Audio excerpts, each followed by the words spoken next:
Hello everyone, welcome to my channel. तो guys, इस video में आज हम लोग बात करने जा रहे हैं मुंह में पथरी हो जाना एक बीमारी है जिसके बारे में हम बात करेंगे। तो गाइस, आपने आमतौर पर बहुत बार सुना होगा कि स्टोन जो होती है वो किडनी में हो जाती है, हमारे जो गुर्दे होते हैं उनमें हो जाती है, पित्त की जो थैली होती है उनमें पथरी हो जाती है। बट मोस्टली लोगों ने ये नहीं सुना होगा कि आपके मुंह में भी पथरी हो सकती है। तो गाइस, जो ये प्रॉब्लम है ये मैंने खुद से फेस की है और इस पर मैंने पहले भी एक दो वीडियोस बनाई थी जो लोगों ने बहुत ज़्यादा अप्रिशिएट किया है और उस पर मेरे पास बहुत सारी कमेंट्स आती हैं। तो मैं उन कमेंट्स के जवाब भी देती हूँ, बट फिर भी अगेन वही कमेंट्स मेरे पास आती रहती हैं। तो मुझे लगा कि मुझे इस टॉपिक पर एक बार दोबारा से वीडियो बनानी चाहिए, तो मैंने ये वीडियो आपके लिए दोबारा से शूट की है। तो गाइस, मुंह में पथरी होना आजकल एक आम बात हो गई है। तो मैंने ये जो प्रॉब्लम है 3 बार फेस की है, 3 बार मुझे मुंह में पथरी हुई है। जी हाँ, मतलब मैं भी कभी यकीन नहीं कर सकती थी कि मुंह में भी स्टोन हो सकता है। तो ये जो प्रॉब्लम मुझे हुई थी, ये मुझे हुई थी 2016 में। कुछ उसके रीज़न्स भी हैं, तो जो रीज़न्स है वो भी मैं आगे आपको बताऊंगी। तो अगर आपको मेरी वीडियो अच्छी लगे आगे, तो प्लीज़ मेरी वीडियो को लाइक भी कीजिएगा, चैनल को सब्सक्राइब कीजिएगा। तो चलिए हम लोग शुरू करते हैं। तो गाइज़, मुंह में पथरी होने के कई कारण हो सकते हैं। मुंह में पथरी जब होती है तो हमें बहुत सारी प्रॉब्लम्स क्रिएट होने लग जाती है, जैसे कि हम ठीक से बोल नहीं पाते हैं।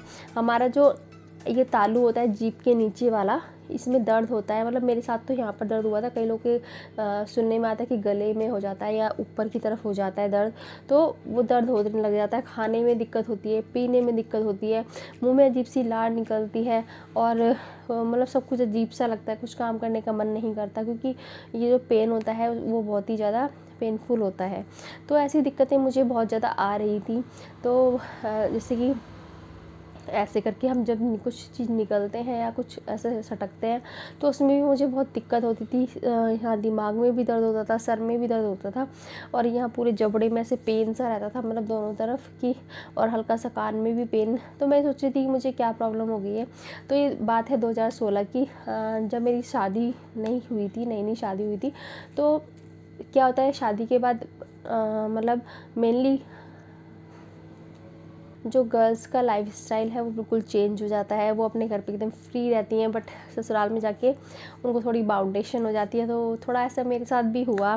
तो पर्सनल चीज़ें यहाँ पे क्या शेयर करनी, बट ऐसा होता है कि ससुराल में बहुत सारे काम करने होते थे मुझे, और मैं ठीक से खाना भी नहीं खा पाती थी। मतलब बहुत सारी चीज़ें थी मेरे साथ।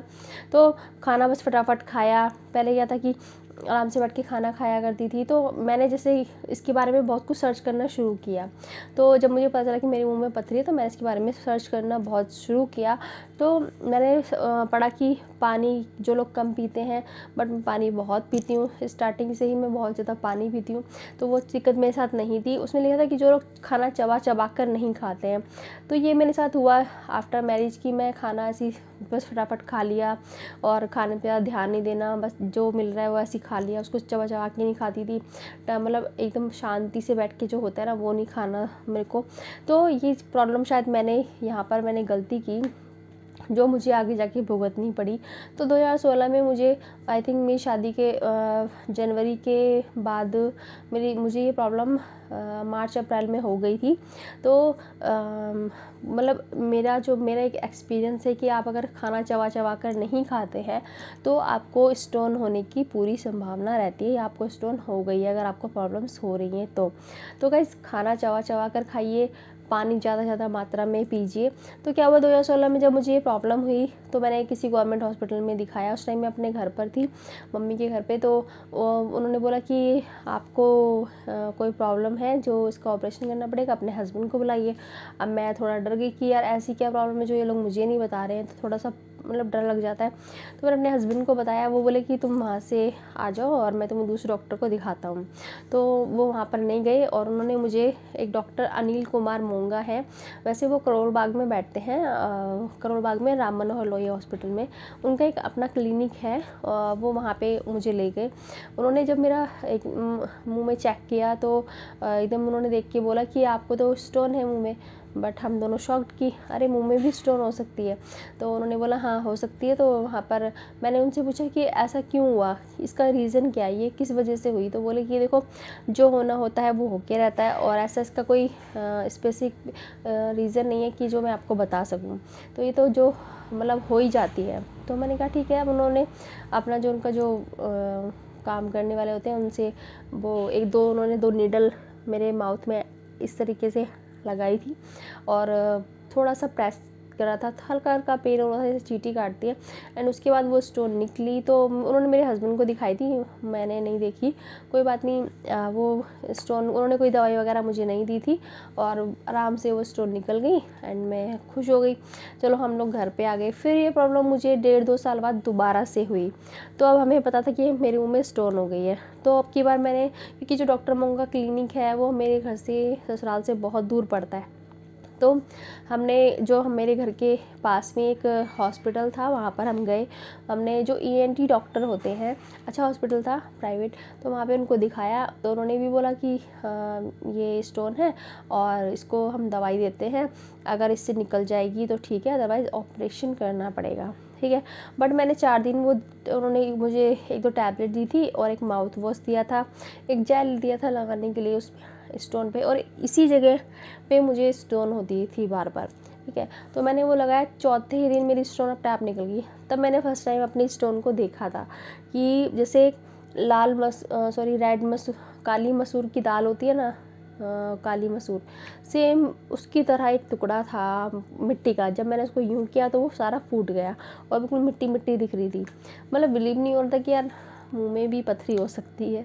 कोई बात नहीं, वो प्रॉब्लम ठीक हुई। उसके बाद फिर 2 साल बाद मुझे अगेन, जब ये लॉकडाउन चल रहा था तब की बात है, मैं अपने मम्मी के यहाँ गई हुई थी। मुझे अगेन ये प्रॉब्लम हो रही थी, फिर मैं अपनी मम्मी के यहाँ चली गई। एंड मुझे इतनी प्रॉब्लम हो रही थी कि मैं मतलब उस टाइम किसी से बात करने का भी मन नहीं करता कि मैं किसी से बात करूँ या मैं किसी से कुछ बोलूँ। तो मैंने अपनी मतलब हस्बैंड से शेयर की। बट उस टाइम लॉकडाउन में आप सभी जानते हैं कि कुछ भी नहीं ओपन था, कोई शॉप नहीं, कुछ नहीं। अब मैं रात को बैठे हुए सोचूं कि क्या करूं, मेरा बेटा भी था उस टाइम मेरे साथ में छोटा सा, मैं क्या करूं, परेशान परेशान परेशान। तो मैंने खुद से एक उपाय किया। मेरे हस्बैंड ने बोला कि ईयरबड से तुम निकाल के देखो। पहले तो मैं डर गई, मैंने कहा पागल हो गए आप ऐसे बोल रहे हो। बट फिर मैंने सोचा कि यार बहुत दिक्कत में हूँ, एक बार ट्राई कर लेती हूँ।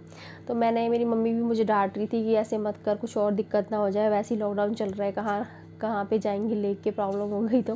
बट मैंने अपनी भतीजी को साथ में लिया और एक सामने मिरर उससे रखवाया, और मैंने 2 ईयरबड्स ली, और यहाँ पे जीभ के नीचे थी वो स्टोन मेरे।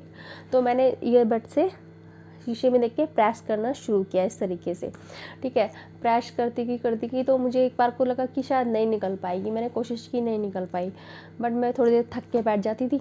फिर मैंने कहा यार कोशिश कर लेती हूँ। फिर मैंने कम से कम 10 मिनट तक कोशिश की, थोड़ा और कोशिश की। उसके बाद वो स्टोन जो एकदम से फटाक से निकल गई, ठीक है, निकल के साइड में गिर गई। मैंने उसको निकाला और मैं आपको यहाँ पर फ़ोटो भी शेयर कर रही हूँ। तो वो मैंने उस टाइम उसकी फ़ोटो क्लिक की थी फर्स्ट टाइम। तो मैंने जब उसको देखा, यार सच में मेरी भतीजी भी कहती है यार बुआ सच में स्टोन होती है, हमें तो बिलीव ही नहीं हो रहा है। तो वो स्टोन निकली। तो ये जो उपाय है आप प्लीज़ घर पे मत कीजिएगा, क्योंकि मैं तो उस टाइम लॉकडाउन में प्रॉब्लम में थी तो मैंने की, और मुझे थोड़ा एक्सपीरियंस भी हो गया था, क्योंकि तीसरी बार मुझे स्टोन हुई थी। तो ऐसा नहीं है कि अगर आपको एक बार स्टोन हो गई और ठीक होगी तो आपको अगेन नहीं हो सकती है। और ऑपरेशन के लिए मैंने जितनी भी वीडियोज़ इस टॉपिक पर बनाई है वहाँ पर लोग कमेंट करते हैं कि मुझे डॉक्टर ने ऑपरेशन के लिए बोला है। तो कई लोग ने ऑपरेशन भी करा लिया है। तो उनका सबका यही कहना है कि ये जो प्रॉब्लम है हमें अगेन हो रही है, या फिर हमें इससे कोई फ़ायदा नहीं मिला है। तो मैं आपको यही बोलूँगी कि ऑपरेशन की नौबत मत आने दीजिए। आपको थोड़ी सी भी दिक्कत होती है प्लीज़ ईएनटी डॉक्टर को दिखाइए, ऐसी कोई दिक्कत होती है। और कोई अच्छा माउथ वॉश लीजिए, खाना चबा चबा कर खाइए, और घर पे डॉक्टर मत बनिए प्लीज़, बिल्कुल भी मेरी तरह, क्योंकि मैंने तो एक रिस्क लिया था, और वो भी ऐसे लॉकडाउन वाले टाइम में, इमरजेंसी में। तो घर पे डॉक्टर मत बनिए। और मैंने डॉक्टर का नाम बता ही दिया है आपको, डॉक्टर अनिल कुमार मोंगा, जो दिल्ली के करोल बाग में राम मनोहर लोहिया हॉस्पिटल में बहुत अच्छे डॉक्टर हैं। और मतलब बहुत बढ़िया डॉक्टर लगे, एकदम फ्रैंकली बहुत अच्छे। तो कोई दिक्कत वाली बात नहीं है। तो अगर आपको कभी भी ऐसी दिक्कत लगती है तो प्लीज़ डॉक्टर से कंसल्ट करें। और ऑपरेशन की नौबत अगर आपको लगती है, तो जब ज़्यादा दिक्कत हो तो प्लीज़ आप सोचिए ऑपरेशन के बारे में, अदरवाइज़ आप इसका ऑपरेशन मत कराइए, क्योंकि ये दिक्कत बार-बार हो जाती है। क्योंकि अब आप समझ सकते हैं मुझे 3 बार ये प्रॉब्लम हुई है। तो आप खुद ही सोच सकते हैं कि ये प्रॉब्लम बार-बार होगी, आप कितना ऑपरेशन कराएँगे। मुझे भी ऑपरेशन के लिए बोला था, बट मैंने ऑपरेशन नहीं कराया, दवाई से आराम मिल गया था। तो ऐसी प्रॉब्लम्स हो जाती हैं। तो गाइस अगर आपको कोई भी क्वेरी हो, वैसे मैंने पूरा 10 मिनट की मेरी वीडियो हो गई है। अगर आपको कोई भी क्वेरी हो मेरे से, तो प्लीज़ मुझे कमेंट बॉक्स में जाके ज़रूर लिखिएगा, मैं आपके सभी सवालों का जवाब दूँगी। Thank you so much. और मेरी वीडियो अच्छी लगे तो प्लीज़ मेरी वीडियो को लाइक कीजिएगा, मेरे चैनल को सब्सक्राइब कीजिएगा। Thank you so much. Bye bye.